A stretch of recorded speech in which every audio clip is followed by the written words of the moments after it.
Hi, everybody. I'm I'm the director of 5 College Digital Humanities. I'm also, as you all know, professor of English here at Amherst College in the English department. And this is our last event for our speaker series for this year, which I think has been, I know a lot of you have been in a lot of the talks. It's been a really great series. And I am so excited to end with this speaker. I think it's going to be a great sort of end to a great series of talks. As always, thank you so much to Amherst Media, who's been recording all of our talks throughout the academic year. So if you go back to our website and it turns out you missed a talk, or this is your first DH talk and you're like, OMG, I want so much more, we have more for you. We've had a wide variety of speakers this year. And you can go back at any time, including integrating into classes and et cetera, and use these talks. So we're happy to talk to you more about that. I'm excited today to introduce Miriam Posner, our speaker. She's the Digital Humanities Program Coordinator at UCLA and a prominent voice in the DH community. Her work explores the intersection of media and medicine.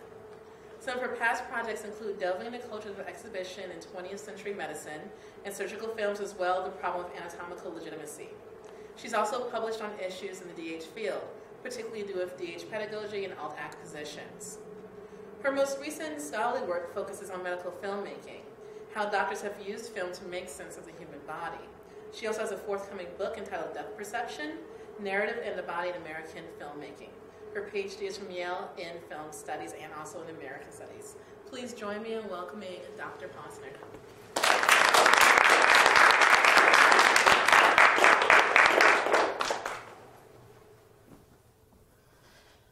So are you able to hear me okay? Okay. Is this projecting? Yes, it is. How exciting for everyone. Thank you so much for having me. It's just such an honor to be here at, kind of the prototypical liberal arts college, one of the 5 prototypical liberal arts colleges. You guys are doing just such interesting, important work, especially with undergrads, which is one of the ways in which I found the most meaningful connection to digital humanities work, just working alongside undergrads. And so I really admire the program you've set up here, the way it honors your students' labor and their intellects. I think that's kind of rare and just really important, and I'm so glad to have this example of it at your beautiful college. So if anything, this presentation will probably run a little short, so we should have plenty of time for questions and to get to the very important party that follows this presentation. So I hope I'll have a chance to talk to all of you individually as well. So as Marissa mentioned, I've been doing digital humanities work for a while. And if you know me at all, it may be through my DH work. But at least according to my website's Google Analytics, the name Miriam Posner is actually synonymous with lobotomy. Because it's a subject I've actually been working on for quite a while. You may know that lobotomy is a neurosurgical procedure that was practiced mostly between the late 30s and the late 50s. And in the United States, I've seen varying estimates of how many people underwent lobotomies, but it seems to have been somewhere around 17,000.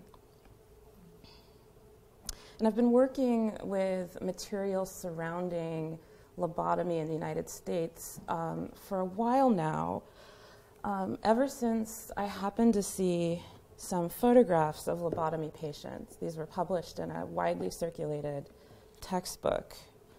And I found them, as I'm sure you do, poignant and mesmerizing, and wanted to spend more time with them. As intellectual objects, I think there were a few things that I thought were interesting problems that these questions posed.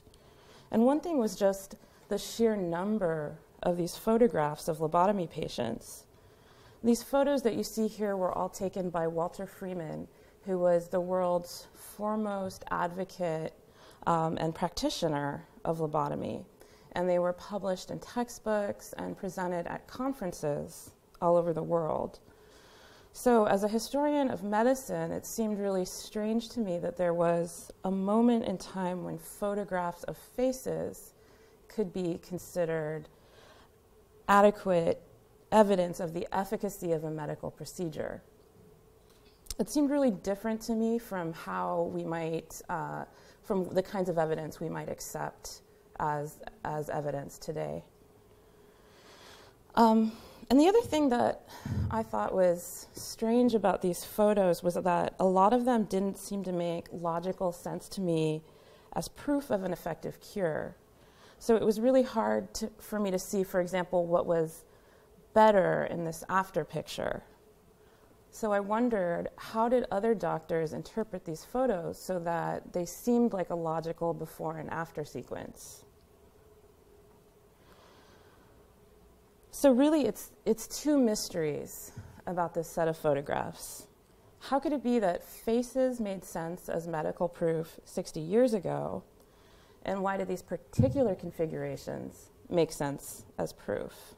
So in a way, it's a story about what we see when we look at each other's faces, and how two people separated by decades could look at the same faces and see something totally different. And I'll argue that while Walter Freeman was eccentric, there's no doubt that he was eccentric, there's actually a very good reason that his photographs were considered acceptable medical evidence. He was drawing on centuries of psychiatric and philosophic tradition that saw the face as a legitimate and reliable indicator of the contents of the soul. So this is part, of course, of the 5 College DH series, and I have used some digital methods to make sense of these photographs, and in the final kind of quarter of my presentation, I'll show you how I've used some of these methods to put the photographs in context. And you'll see that these digital methods have actually raised some questions that have caused me to rethink the story that I'm about to tell you. But for now, let's start with Walter Freeman and how lobotomy emerged in the first place. To make sense of lobotomy, you have to hear a little bit about understandings of mental health during the time that Walter Freeman was practicing. Freeman believed, and it was a really common belief among physicians during this period, that to be healthy meant getting out of the mental institution, that was very important, and returning to society. It meant returning to a circle of home and work and family. And so psychiatric health during this period was not about introspection or self-fulfillment the way we might think of it now. It wasn't about insight. In fact, mental health was just the opposite for someone like Walter Freeman. He thought that psychosis was the result of excessive introspection. So these thoughts that circled back on themselves over and over again within the brain.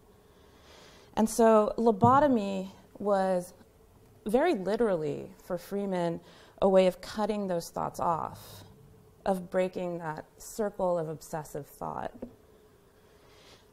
So when he started practicing lobotomy, Freeman drilled into the brain on either side of the temple and separated the connection between the brain's thalamus and its frontal lobe. And everyone reacted differently to lobotomy, which makes it a little hard to answer one of the first questions people always ask, which is what effect it had on patients. In fact, everyone was different, and the evidence we have has to be read through several different filters. So it's hard to give a complete picture of the effect that lobotomy had on people, but it seems to have, at least in a number of cases, made people more compliant and tractable. A lot of people have the idea that lobotomy was only practiced in very out-of-the-way places, like in the back wards of mental institutions. But actually, it was on the front lines of medical science at the time. After Freeman performed the first lobotomy in 1936, hundreds of neurologists and psychiatrists followed his lead, and American lobotomies numbered in the tens of thousands. And Walter Freeman was no pariah. He became a pariah later in life, but not during lobotomy's heyday. He was famous. He was in demand as a speaker. there was talk of a Nobel Prize. Now, some people thought he'd gone too far in 1945 when he devised a new method of performing lobotomies. He called this the transorbital lobotomy, and he used a long, thin instrument that was, as you might have heard, accurately modeled on an ice pick to puncture the patient's orbital plate. So Freeman no longer needed a drill, and he claimed he no longer needed a sterile field or surgical scrubs either. His partner quit in protest, but Freeman just redoubled his pace. He traveled the country in a camper van, performing lobotomies, meeting colleagues, and giving lectures. So in 1958, this is kind of towards the end of lobotomy's currency, but it was still pretty widely practiced at this time. He's on one of these lobotomy excursions, which he called head and shoulder hunts. He had a kind of odd, brash sense of humor. And he wrote, "Time passes swiftly for me when I am on a head and shoulder hunt. August 6th, Lincoln, Nebraska with Paul Royal. Interview patient. 8 transorbital lobotomies. Dinner at University Club. Speech. August 7th, leave Lincoln 6 a.m., 158 miles to St. Joseph, Missouri. Interview patients with Dr. Mary Frances Robinson. 1 transorbital lobotomy. Dinner. August 8th, leave St. Joseph, 4 a.m., 254 miles to Cherokee, Iowa. Interview patients. 25 transorbital lobotomies. Talk to staff. Dinner. August 9th, leave Cherokee, 9 a.m., 239 miles to Independence, Iowa. Interview patients. 16 transorbital lobotomies. Talk to staff. Dinner. So wherever he went, Freeman took his camera, and he snapped photographs of his patients as often as he could, and he called this photography his magnificent obsession. For years afterward, he wrote to patients and their families asking for up-to-date addresses so that he could visit them and snap their photographs. Now, when people have written about Walter Freeman and the history of lobotomy, these photographs are often seen as evidence of Freeman's eccentricity, which is well documented. But what I want to argue here is 2 things. The first is that looking at these photographs can actually help us understand how lobotomy worked or was thought to work, and how understandings of family and gender played a role. And then the second thing I want to argue is that this practice of taking photographs of patients before and after surgery was a well-documented practice within the history of neuroscience and psychiatry. So this is case 121. We unfortunately don't know this person's name. This is a photograph taken of her before lobotomy. You can see that the caption, which reads, "Forever fighting the meanest woman," is already relying on notions of gender to sort appropriate from inappropriate behavior. One shouldn't be mean if one is a woman. This is a photograph taken immediately after lobotomy. The caption reads, 11 days after lobotomy, she giggles a lot. Something like giggling, as you can imagine, can be interpreted as a sign of complicity or tractability. And so you often see that in photographs taken immediately after lobotomy.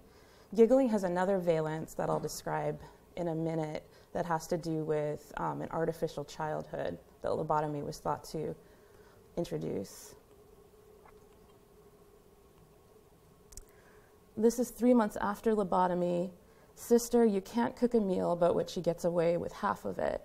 And you can see that her appearance is starting to change.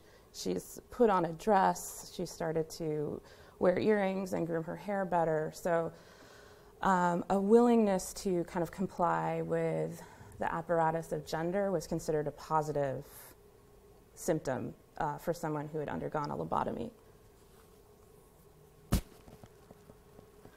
case 121, August 5th, 1943, 17 months after lobotomy, I earn about $25 every 2 weeks. So work for Freeman was one of the most important indicators of mental health, the ability to hold down a job. And this was a widespread attitude within the medical community that mental health wasn't about the individual so much as the individual's relationship to society and ability to act as a contributor to, for example, a job. And now she's adopted more trappings of gender. She's put on a hat and a dress and some makeup. She's refused to marry a drunkard. So again, she's acting in ways that seem appropriate for a woman at the time. So those photographs help to document that arc from meanness into appropriate femininity. This is another example of how lobotomy can be understood to work through these photographs. This is case 111. This photograph is taken immediately after her lobotomy, and you can see that she is playing with a teddy bear. So as I mentioned, when the lobotomy had taken place, it was thought to work by introducing an artificial childhood in the people who had undergone the procedure. So the idea was that the person could grow up after the procedure, but this time in a mentally healthy way. So things like playing with teddy bears, which at first confused me quite a bit, were actually positive signs, at least in the months following the procedure. Similarly, incontinence was a sign of an artificial childhood.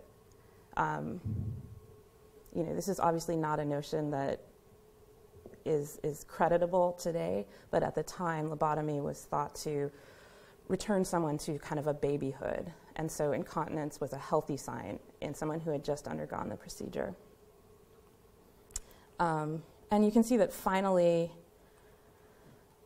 this woman has put on a lot of weight, which was another thing that I kept seeing in photographs of lobotomy patients, and something that really confused me because it didn't seem to make sense. Freeman himself didn't like fat people particularly, and so it was confusing to me that he saw weight as a positive sign.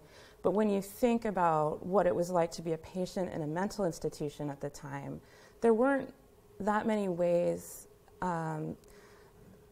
a patient could refuse to participate in the activities of a mental institution. There were a lot of ways to coerce someone into involvement, but one of the few modes of protest available to a mental patient was the refusal to eat. So a thin mental patient was evidence of someone who was refusing to comply with the regime. Obesity was, if anything, a sign of a surfeit of complicity. And this is just an example of a letter written by a mental patient from this period. I quit eating until I get in an open ward. This is one of the modes of protest available to someone in a mental institution. I don't know of any reliable study of lobotomy patients by race or ethnicity, but Freeman did believe that African Americans and Jews responded better to lobotomy. And captions like these, after lobotomy had transformed her from a dangerous person to a friendly helper, make it clear that racialized understandings of behavior were at play. You want someone to be a friendly helper if they seem destined biologically to be a friendly helper. And so lobotomy was a way of bringing this woman into line with that narrative. So I think, we've started to figure out why Freeman's photographs looked like before and after pictures. Weight gain to us may not be an encouraging sign, but in the context of mental health treatment at the time, we can start to understand why it made sense.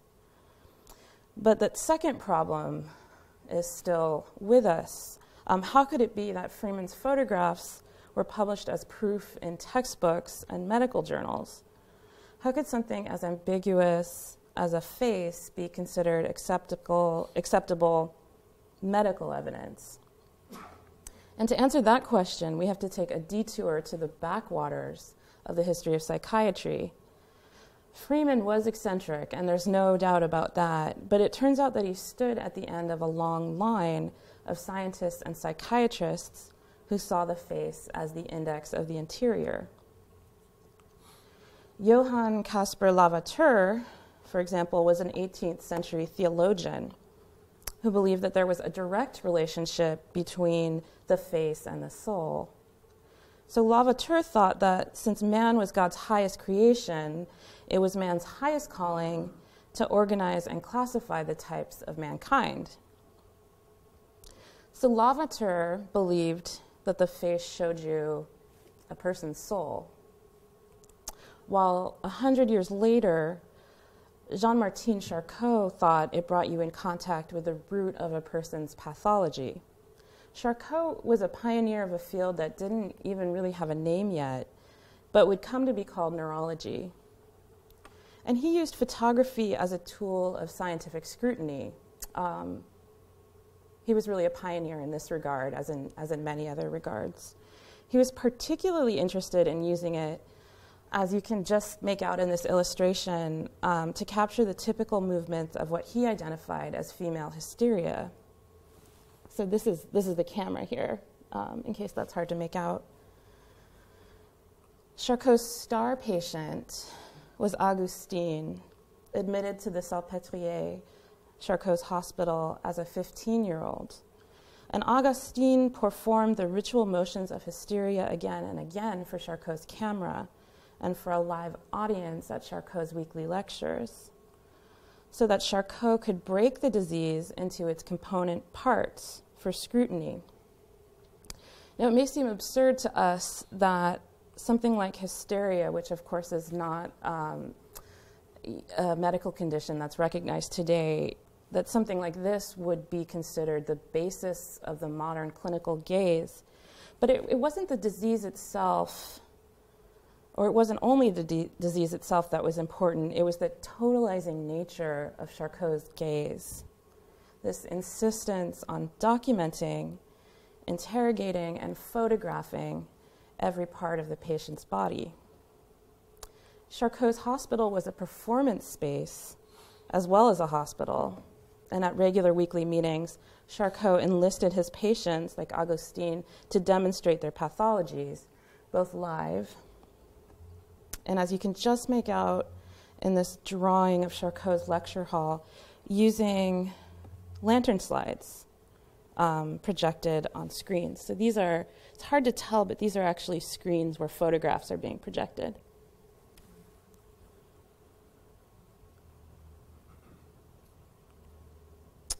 So around the same time, someone else was pioneering an important photographic practice that I think came to inform what Freeman did. And his name is Alphonse Bertillon. He was a French criminologist. And his invention was the mugshot. Bertillon gathered together a suspected criminal's measurements, his identifying features, and his portrait, all in one place. You can sort of see similarities to what Charcot was doing, gathering the EKG together with the photograph. So that was important, but what was equally important was another of Bertillon's inventions, which was the filing cabinet. So here, for the first time, Bertillon is saying that portraits can be classified, rationalized, and organized. As you can see here, he's separating parts of the face into their component features. And these kinds of shots have a particular kind of style associated with them, which in some ways is so familiar to us that we might be tempted to call it a non-style. The subject always stands square in front of the camera or in profile against a neutral background, without the benefit of flattering light, and without any props or gestures to soften the photograph. Once you start noticing it, it's a style that you'll also see in photographs of colonized people or photographs of poor people.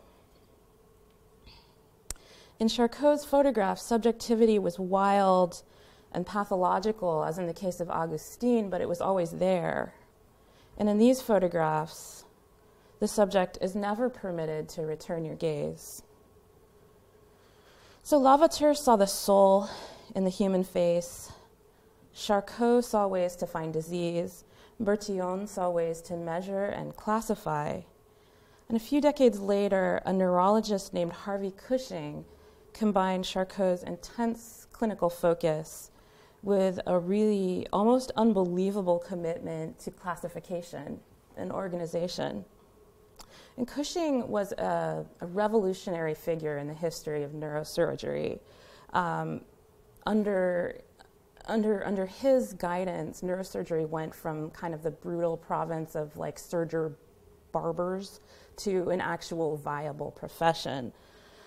And he did this in part by obsessively documenting every detail of every operation. So Cushing, or more likely a photographer who worked for Cushing, took photographs of every patient before surgery and for years afterward. And he also kept detailed case files and brain sections.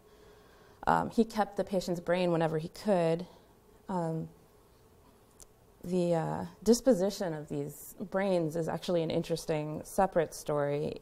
They languished for a long time in the fallout shelter at Yale, where Cushing ended his career, and have now been kind of brought into a Cushing center there at Yale, so they're now on display. But anyway, you can see these brains in the jars there. And these photographs are really well preserved because Cushing kept the glass plates. And there are thousands of these photographs. And the collections show us that, like Charcot, Cushing taught using lantern slides, so kind of the forerunner of PowerPoint, like the one you see here. And in these slides, we can see that Cushing has established this rough equivalence that you might remember from Charcot and Bertillon between a patient's face and the root of her pathology. He's asking his students to scrutinize the patient's face for signs of disease in the tissue below. And so this brings us forward to the real subject of this presentation, Walter Freeman. I hope it's clear that Freeman's photographic practice is not as unhinged as it might have seemed at first. He inherited this long tradition of using faces to demonstrate sanity or insanity. And in fact, he spent a year himself training at the Salpêtrière, which was Charcot's hospital, and he names Harvey Cushing as one of the inspirations for his own photographic practice. Freeman, in his writing, styled himself a really unsentimental man of science. He was not interested in Freudianism. He was not interested particularly in feelings or anything that sounded too touchy-feely. But I actually see him as a transitional figure between Lavater's faith in the face's ability to reveal the soul and contemporary psychobiology. And I find this manuscript page particularly revealing. Freeman is describing a visit to a mental institution. This is kind of an apologia for lobotomy. He's saying conditions in mental institutions were so bad that lobotomy was really the only rational, sympathetic course of action. And to make that case, he describes a woman whom he visited in the mental institution. And he says, the slow death of the soul is betrayed in the blank, expressionless face of the completely deteriorated patient. I think that quotation marks around the word soul here are important. They remind me of what Carol Armstrong has called incommensurate semiological procedures, meaning an acknowledgement here of a mismatch between physiognomy, this language about soul and theology, and the scientific method of the kind that Charcot espoused. So I've said that there are two mysteries about Freeman's photographs, but really there are three. if not more. What happened? What changed so that they no longer made sense to us? And there are a lot of answers to this question. A big part of the answer is thorazine, which is sometimes called chlorpromazine, the first effective antipsychotic. And when that came on the market in the mid-1950s, it very quickly made lobotomy obsolete. It was at least ostensibly reversible. It wasn't as invasive, and it offered more opportunities for calibration. Freeman still thought that it was a cosmetic remedy for a problem that only lobotomy could really address. But he was in the minority. By the 1960s, lobotomy had really fallen out of favor, and so had Walter Freeman. So his career ended in the mid-60s with Freeman now kind of a persona non grata in the psychiatric profession. So there's lots to say about this, but I think now I'll turn to the part of the story where the digital methods come into play. As I pieced together this story of how Freeman used photographs, I was really interested to know how the story of Walter Freeman fit into this larger historical sweep of American psychiatry, which I had never really understood to my satisfaction. Was I right about the patient photograph rising and then declining in importance in the 20th century? So was I right that around the time Freeman was practicing, it was common for physicians to publish photographs of patients as medical evidence?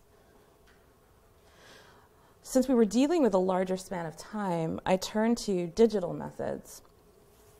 I obtained PDFs of every journal article from the American Journal of Psychiatry, which was the big journal, the big psychiatric journal for most of the 20th century. And then I turned to OpenCV, a Python computer vision library. And using a script originally written by Chris Adams at the Library of Congress, I automatically extracted every image published in the journal between 1910 and 1960. And the result was about 3,000 images, a collage of which you can see here.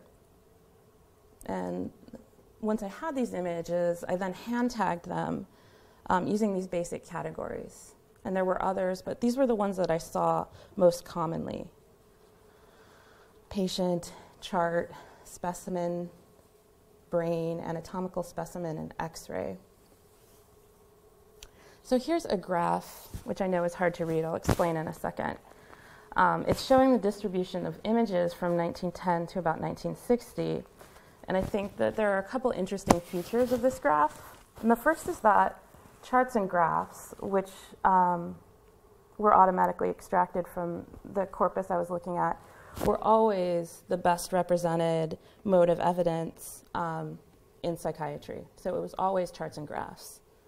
And the second is that the late 1930s and early 1940s, this is the peak here, were the high point of images within the American Journal of Psychiatry.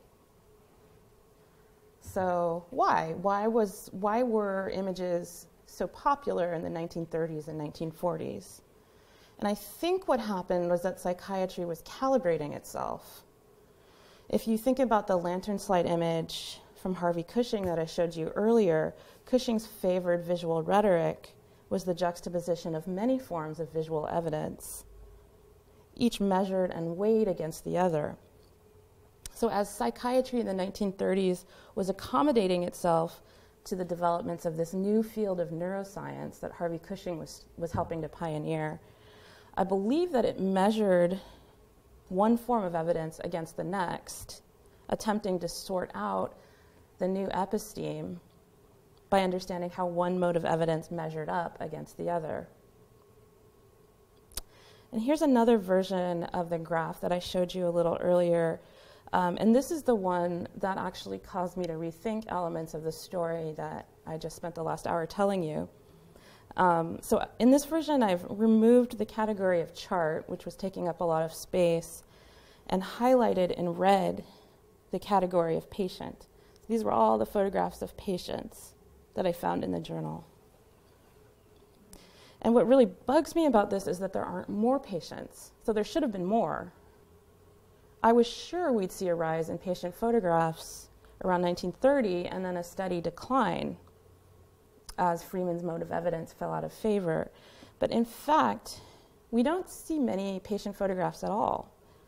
We know that physicians were photographing patients. Not just Freeman, but many physicians. Physicians talked about it in their writing, and a number of historians have turned up extensive collections of patient photographs. But they weren't publishing these photographs, at least not to any great extent. So where did the photographs go? So in trying to understand this, it's a very upsetting development, I thought back to the image that I showed you from Harvey Cushing's collection. It's a lantern slide, I realized. In fact, most of his images were mounted on lantern slides. And I thought back to Charcot, too, the Parisian physician who invented hysteria. He was a showman. That was his trademark. If you look closely at this drawing of Charcot's lecture theater, you might remember that I showed you these screens for projecting lantern slides. And Freeman, too. His writing about patients were composed as lectures, not journal articles. I'd even encountered evidence of this in my work in his archive, although I hadn't really thought about it at the time. So these index cards are lecture notes. They're not journal articles. He used his patient photographs in his presentations, but not in writing necessarily. And in fact, lantern slide presentations had been a constant feature of almost every psychological lecture program I've looked at. So I now think that running alongside the soberly scientific, ostensibly objective, written record of psychology, as evidenced by all those charts and graphs, was a much different discourse that used patients' faces and bodies as evidence. And it makes sense when you think about it. The case presentation in which a physician brings a patient on stage has been a feature of medical lectures since Charcot. And of course, they call it a surgical theater for a reason. So Freeman's performances, I think, were an extension of that performance tradition. When we talk about the history of psychiatry, I now think we have to be careful about which mode of evidence we're using to bolster our claims. The story the journals tell is different from the psychiatry that physicians performed for each other on the lecture stage. And that's where Freeman presented the photographs he captured, the same place that Cushing and Charcot before him had done the same thing.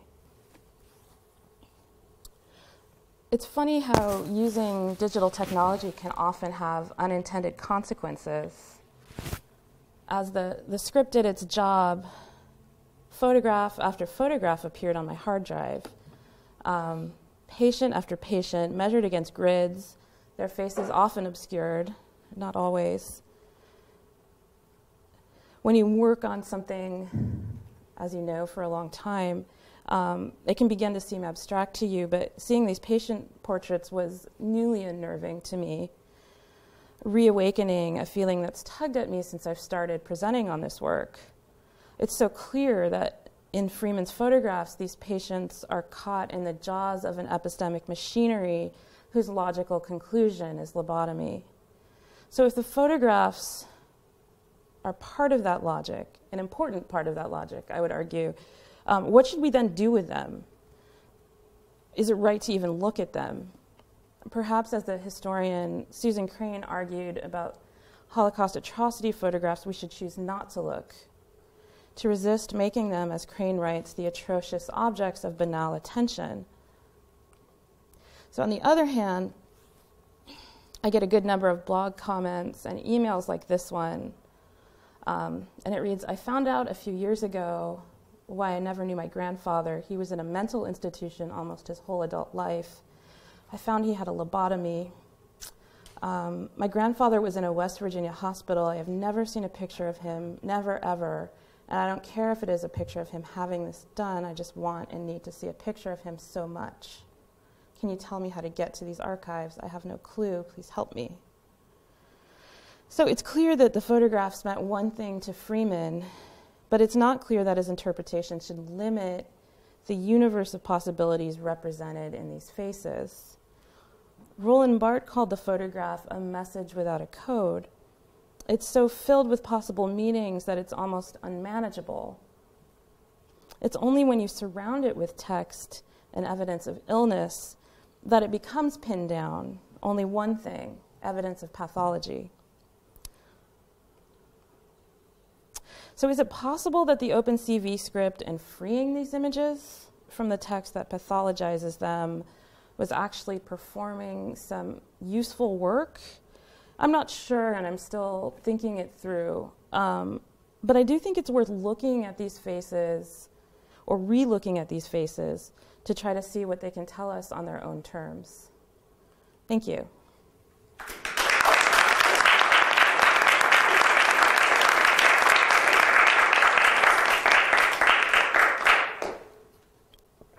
And I think we have time for questions. I try. It's hard.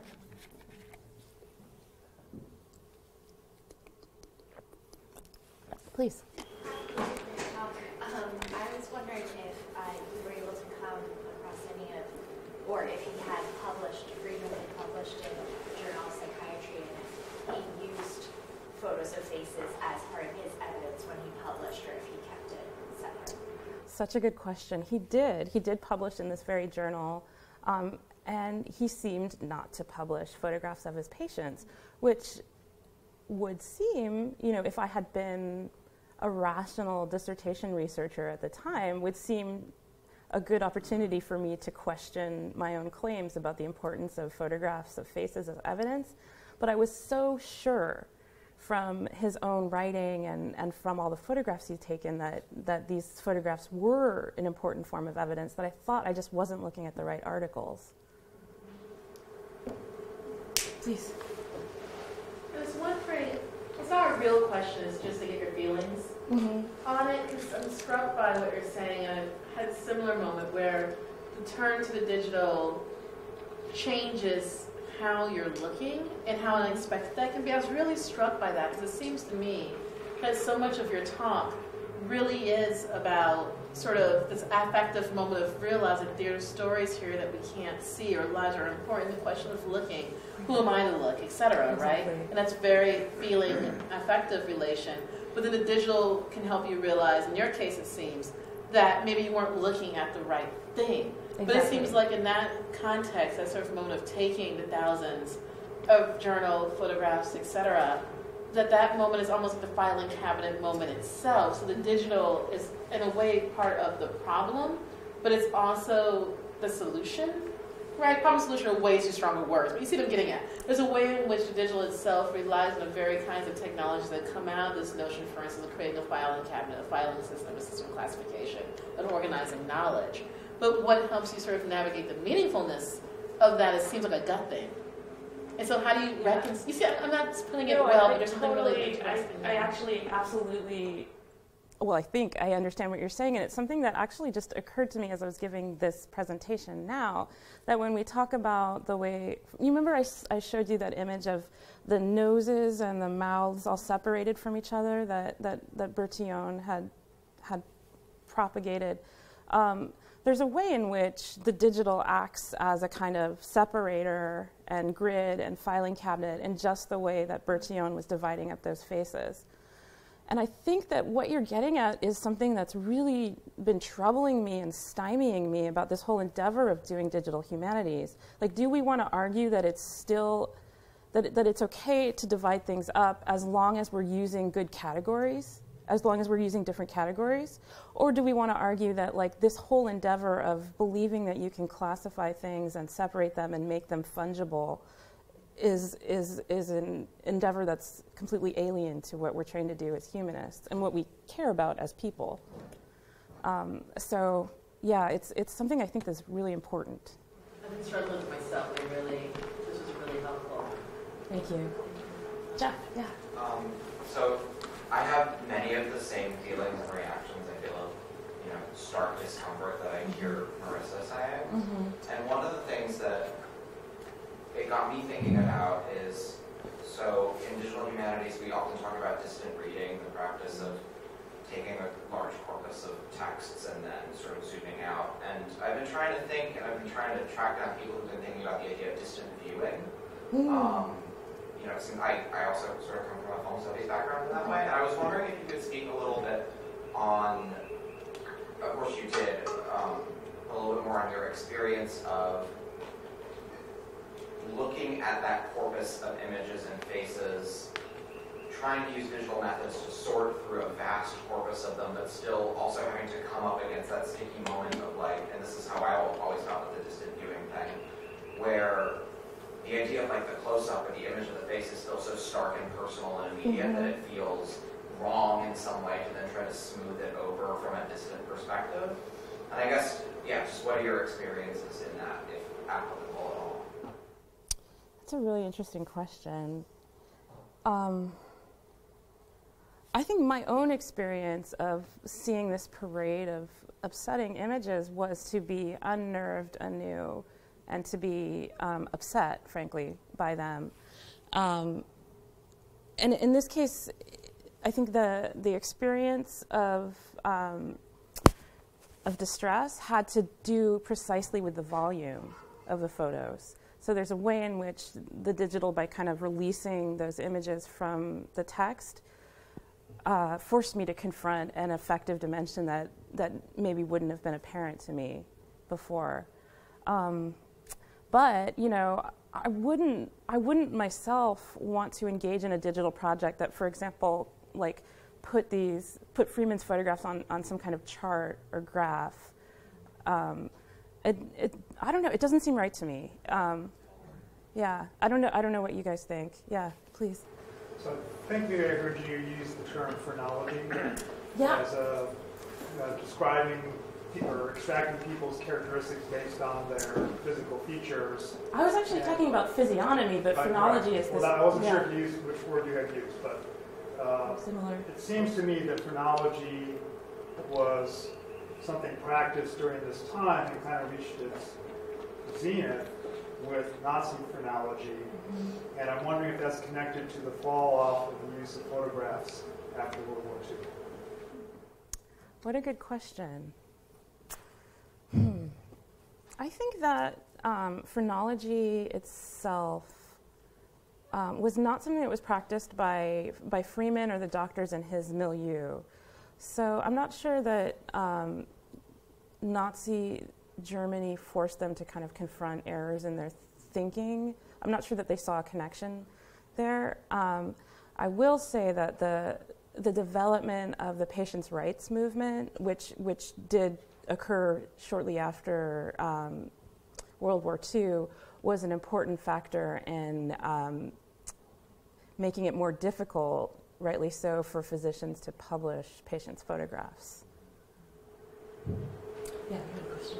So piggybacking on that a little bit, I mean, in my end, phrenology is a little bit earlier in time, but what is the same, so 1930s and 40s, are books like Cotton Kuhn's Races of Man, published in Harvard, 1939, in which you get the same, kind of front side photographs of individuals documenting different races. Davenport, a little bit earlier, talking about race crossing and trying to look at the physiognomy of individuals of mixed race to show that they're of less equality than individuals of either races. And then, of course, somatotyping as well is also happening in this valley, by the way, in the 1930s and 40s. And so I'm sort of thinking all of those are trying to look at physiognomy as sort of a sense of ranking individuals, but your question is about kind of changing individuals. And if I were to answer your question, it might be that genetics in part, we now look at genotypes instead of phenotypes. But I guess my question back to you is about how might you connect your work, or do you connect your work to raciology and somatic typing and things like that? Absolutely. I think that those connections are crucial. And Bertillon is sort of he's kind of my stand-in for that whole discourse of somatotyping, which I think absolutely played into Freeman's own understanding of photographs. There was one thing I wanted to say about that. I had another point I wanted to. Oh, I like the connection you're making to genotyping, because I think that there are continuities there for sure. It's just the modes of visual evidence are different. So I think it maybe helps us to pair the two. Yeah. What's the word you're using? I'm okay. Oh. Just somatotyping, the notion that people's racial characteristics were connected, or well, people's racial characteristics, one, could be discerned from looking at their facial features, and then that those characteristics were associated with certain behaviors. But more as well, ectomorph, endomorph, mesomorph, and sort of looking at those three body types as having a different sort of behavioral essence, and so I would say more, but that by looking at your body type, you could tell much of what you're looking at in face. It's so fascinating to think about what is a sign of what, therefore, yeah. and what's signifying what, and where is the chain of signification in. And what's the starting point?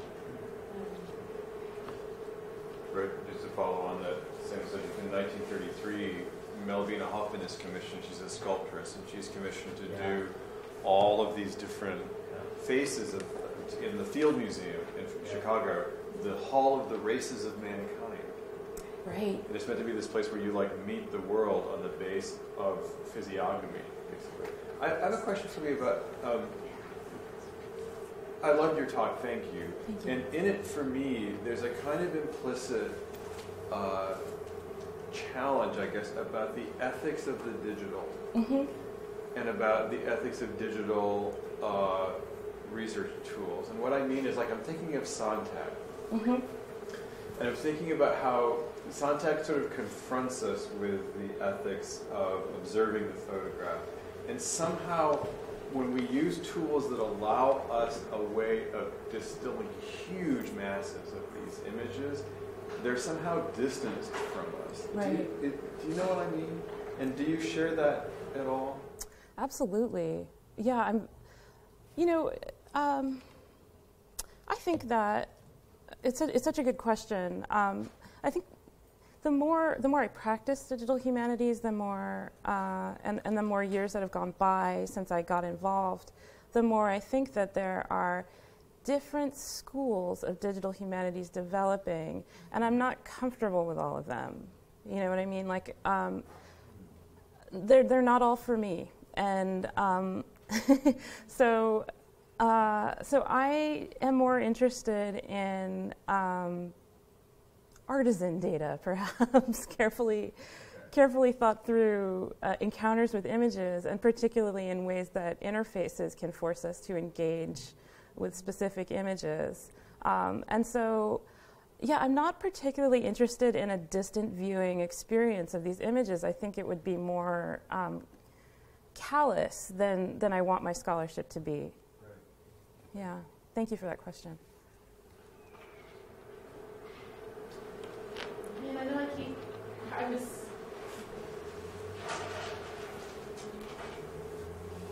having a director moment. But really thinking, I know you think even more about this, when you're thinking about working with so many, or even managing so many different kinds of projects, or improving different kinds of projects, figuring out where those sort of ethical lines of engagement, on the one hand, we're enablers. We're supposed to be helping people find their heart's desire in the world of the digitals, right? but that finding that heart's desire can come up against other kinds of questions that, person as a scholar, I can be uncomfortable with, right? So I'm thinking of your talk. I'm thinking about your work. I just met you and make some assumptions. Your work if you weren't you, because I like what you said, so now you're you. It's a different for me. It's very different, but he's what I'm getting at. Thank you. So with you as you doing your work, part of what you're getting at in a very self-conscious way is the sense that, maybe think about it, what the digital can do is the digital shows. What I like about my own digital work is that it enables different ways of showing rather than telling. Mm-hmm. Right? And there's something deeply compelling, even on the level of pedagogy, about that. But, and I might be repeating my previous question, there's a way in which the act of showing itself might be the problem. And so then what can the digital do for us? And what does the digital itself have? Yeah. You know, I have this kind of dilemma with myself quite a lot. So that the information loss that happens when we make any kind of sources machine readable, for example, putting complicated information into a spreadsheet, is upsetting and many times inaccurate. For example, it's really hard to represent gender as a spectrum if you're using a spreadsheet that requires binary categories. So this is a really upsetting phenomenon to me, and one that goes against all my training in American studies, for example. However, the possibilities that can then be kind of realized by having data in a different format, for example, in terms of an interface, are really exciting to me and challenging, and I've seen projects that have forced me to confront sources in a way that never would have happened before. So I think that there are some real important trade-offs here. And I think what's troubled me about digital humanities as it's grown up recently has been that we're not good at scrutinizing decisions, especially those made to make sources machine readable, that we haven't been good at interpreting those categories. I have the benefit at UCLA of working with a lot of people in information studies, and they've been just incredibly influential to me in terms of understanding the ethical implications of the way we divide up data and archives. Please, yes. You gave me so much to think about. Thank you. For me, let's talk about ethics. Have you had conversations with contemporary medical data analysts and visualization people and sort of comparing this historical medical data gathering versus like what's happening today? I've had a few conversations like that. Not as many as I probably should, but what struck me about contemporary medical data gathering practices is that they're very hidden away. It's really hard to know what's being gathered and where it's being gathered and what picture it's assembling, not only of you, but your demographic. And so I think that there are probably a lot of similarities between what Freeman was doing in his data collection, photograph collection, which for him was data, and medical data collection now, but we don't have the benefit of being able to see it, which is troubling, I think.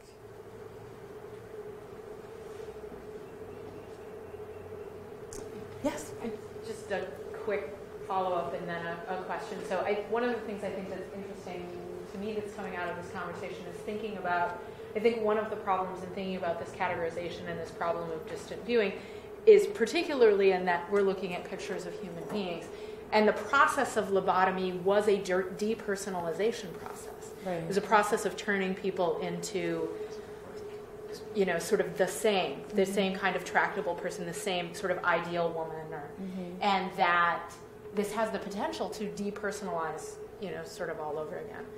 But related to that, I mean, there are a lot of fields that have developed codes of ethics. Is there any movement in the digital humanities to discuss these issues, to develop these kinds of codes of ethics for thinking about these kinds of questions, these sort of issues in turning things, making things machine readable, or dealing with them only in the aggregate instead of at a granular level. That's such a good call. I mean, I think we've tended to think that, well, we as historians have lots of ethics that we know how to use, and so the issue should be the same in digital humanities, But in fact, we find that scale and the process of making things machine readable forces us to encounter different sets of ethical issues. And to answer your question directly, kind of, but not really. What do you think, Marissa? That's exactly right. And it's difficult, in my experience, because you have people coming from such different disciplines that carry such a different ethical relation within the field, right, within the discipline to the question. And the complexities also of like humanistic social sciences, for instance, even, or the question around when you're using, I know this something goes way back in thinking about the use of in sort of visual studies, but even figuring out the notion of whether or not photographs count as human subjects that have the same rules. You see what I'm getting at? Right. Those micro distinctions on some level haven't been made within disciplines, I think, as often. I sort of came, and that's what my naivete is coming to digital humanities, assuming that the disciplines had more of that conversation before I got there. Yeah. And I'm realizing more and more that's less the case, and I realize that there's not that much communication between, which we do know digital humanities always, what it makes apparent is all the gaps in how disciplines conduct themselves, like from labor through questions like these ethical questions. And this is one of the things that seems to have fallen between the gaps very often. Or it's become such a habitual sort of way disciplines think about themselves that they're not very self-conscious about and can't thematize it, so they can be translated to new technologies. If that makes sense? That's my experience. For sure. And I think that's been my experience. I have seen more and more students who are just like not having it with the way business has been done, with kind of borrowing visualization techniques and rhetoric from business. It's just not acceptable to a lot of my students who are trained in critical race theory and like are not, don't operate under the same assumptions as a lot of previous scholarship. So I think it'll be changing. As I said, I think information studies is way ahead of us in terms of thinking about this. So that's one of the reasons I've enjoyed being at UCLA. Please. I was wondering if you see a link between the way that lobotomy was used as a tool for social compliance or a tool for normalizing, as you mentioned, to modern practices in medicine technology, essentially. Yeah, that's a really good question. I do. It's funny, though, how just the process of transposing to the modern day can confuse things anew. It makes things seem more confusing again. But I think the obvious analog is to psychopharmaceutical practices, medication regimens. And it's a pretty well-documented phenomenon where people who have, for example, schizophrenia will refuse to take medication because they don't like the effects that it has on them. And the response for a long time has been, well, it's good for them. And just as with lobotomy, there were people who wrote to Freeman for decades thanking him for their lobotomies. And there are people for whom those medications work really well. But I think what this encounter with this evidence has suggested to me is that the kind of medicine that I would feel comfortable with and advocate is the kind that focused much more deeply on the individual and the individual's own experience than on the way that he or she is kind of connected to the rest of society. But I think it's a really good, challenging question. So this is more of a technical question, but sort of matter-of-factly stated that the American Psychiatric Association had all their journals in PDF format going back centuries, sounds like. And coming from a physics background, I knew that the American Physical Society, which is a physics organization, had done this for their journals some years back, but less than 10 years ago, this was not true. You had current and maybe a few back years. And so I guess my question is, from the perspective of people doing digital humanities, this is sort of generally true, maybe more of a question for librarians, that all these journals, at least for the larger organizations, are all digitized. And if they're digitized, are they actually OCR'd as well, so you can pick out the photos, or do you actually have to scan the image to identify photos? Yeah, well, I'm glad you asked me that question because, when I was talking about getting the journals from the American Psychiatric Association, it was one sentence. But really, that took literally a year. Getting those, as anyone who's done a digital humanities project knows, the data collection part is where everyone founders, and it's where no one actually acknowledges the labor involved. So yeah, my IP address has actually been blocked by the American Journal of Psychiatry for excessive downloading. So it wasn't easy at all. But I think that if journal publishers do want to make this kind of analysis possible, then they need to make bulk downloads possible. We're using these materials in really different ways from the way we were before. It wasn't easy at all. And I imagine that's the case for most journals. 3 words for computer cluster and Chrome. Yeah. No, well, yeah, we'll talk. It's complicated. Well, let me just say thank you so much for that. I think that was really generative. We're a very diverse group of backgrounds, so that was really awesome.